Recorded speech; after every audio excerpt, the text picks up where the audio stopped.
So welcome to another video. In this one we're going to do something completely different. It's going to be a point of view video for a start, and well, we're going to go take some pictures of some birds, hopefully. The reason it's going to be different is because I've not brought the Canon 6D along with me today. I've brought a 15-year-old Canon 350D, which is ancient technology. So I'm going to talk to you a bit about the camera before we get down there.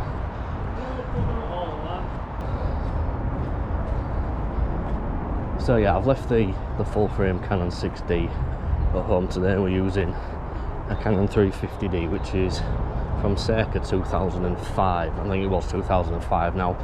It's a crop sensor, it's 8 megapixels, and by today's standards, well, it's just ancient technology. So it's got 7 autofocus points. The ISO ranges from 100 to 1600, which, to sort of compare that to my 6D, that goes from an expanded ISO range of 50 to 102,400, which is, well, it's an extraordinary amount compared to this thing. There's no live view on the back of the camera.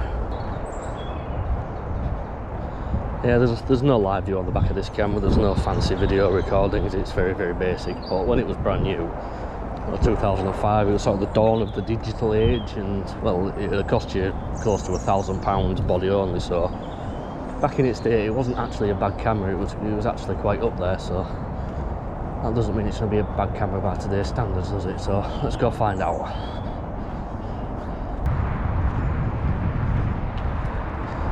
So as I was saying earlier on, this is an 8 megapixel APS-C body, which may come in handy for what we're going to do today. So we're just going to go find some songbirds, some blue tits, robins, finches, things like that, and hopefully using the 1.6 times crop factor on this lens, which is going to get us somewhere in the region of 350, 370. It's going to get us an awful lot closer than it would do using the 6D, which for wildlife is obviously a benefit, but it's only 8 megapixels, so detail may be a little bit lacking, but we're going to find out shortly. Alright, so let me just talk to you briefly about the settings that we're going to use on this camera. So, like I was saying earlier on, the ISO is kind of poor, so I've set that to 200. That's about as far as I dare push this. Obviously it's 2005 technology, so it's not going to be the cleanest, especially being a crop sensor. I'm also going to use shutter priority mode, and well, to begin with, I've set that at 500th of a second, but we'll see how we get on with that. It's a bit of an overcast day, and obviously old camera, no auto ISO, could get noisy, so we'll see how we get on with that. We may have to drop that down a little bit just in case things get a bit dark. But just where this van is, this is where the bird feeding station is, so I'm just going to have to stand in the bushes and be patient here. So let's take the lens cap off and get going.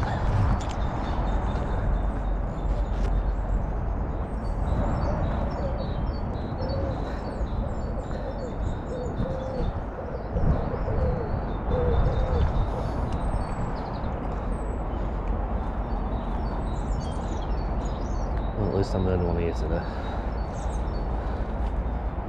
Right then.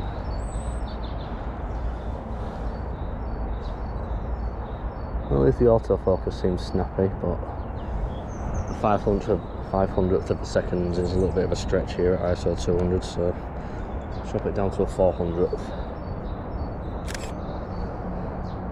Well, even that's a bit dark.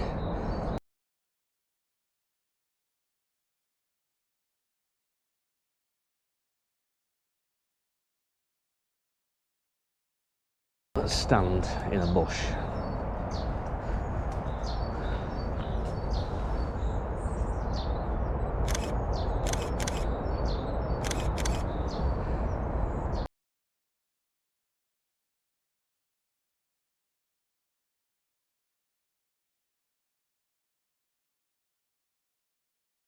Base mode on this thing is 3 frames a second, which is horrendously poor.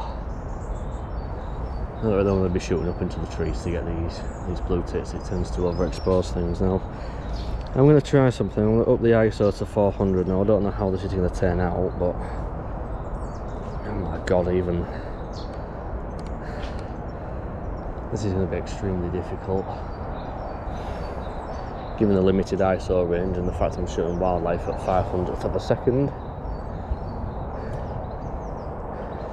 I'm not really going to be able to get a proper exposure on this, I don't think. So we may have to test the dynamic range of this camera when we get home. There's no back bottom focus either, which is really annoying.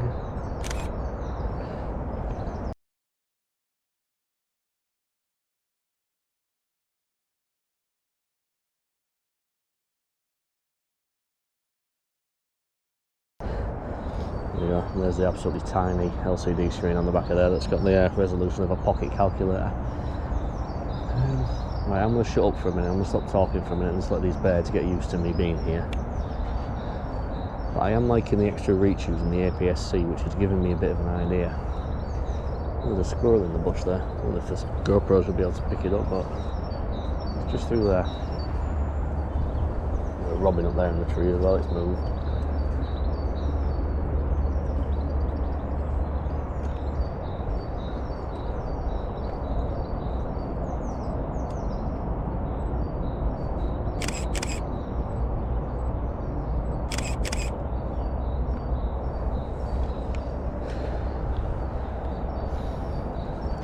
These are very underexposed.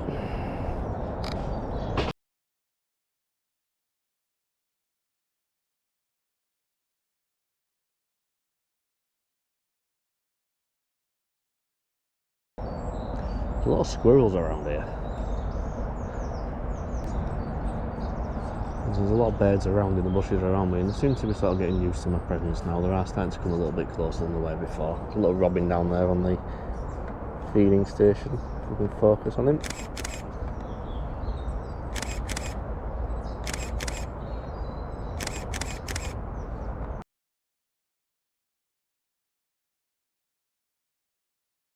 So when I got home and looked at these images on the computer, I noticed that my lens was front focusing. So you'll see on the screen where the red autofocus square I've put, that's where I was focusing, and the arrow shows where the lens actually focused. So I missed this shot because of that.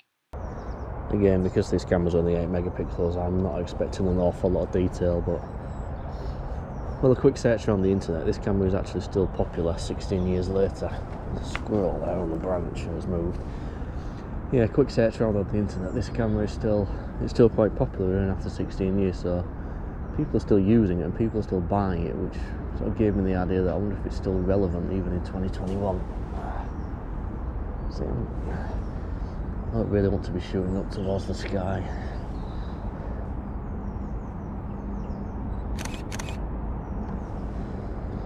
Another problem I've got with this camera is the autofocus confirmation lights have long past it, they've long packed in, so I'm having to use the beep annoyingly. Now it does have autofocus follow, you know, the autofocus AF focus I think it's called, where you can focus on something and the autofocus should follow it. So let's give that a try.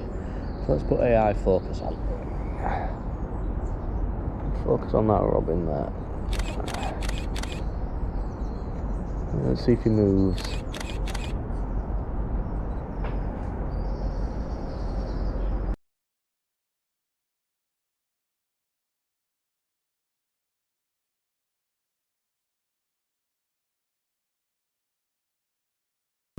It seems to be working. It's nowhere near as snappy as the 6D is, but there's a little squirrel, look. Another one. Hiding behind that tree. Come on.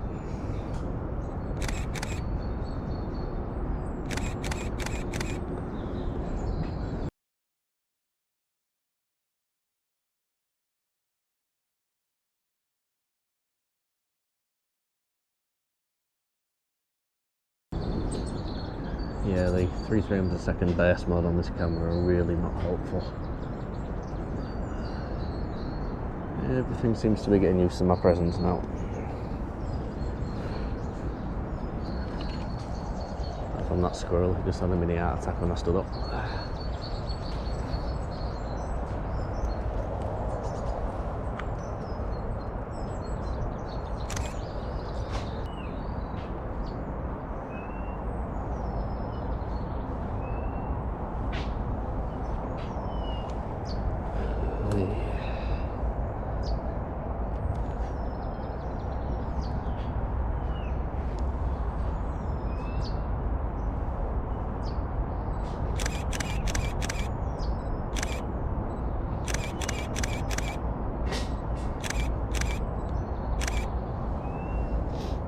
There's an example of a burst mode on this camera.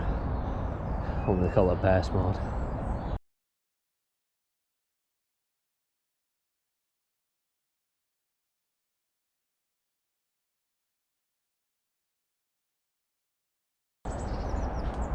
Right, the battery's just given up the ghost, so hopefully you may have seen a couple of images on this video.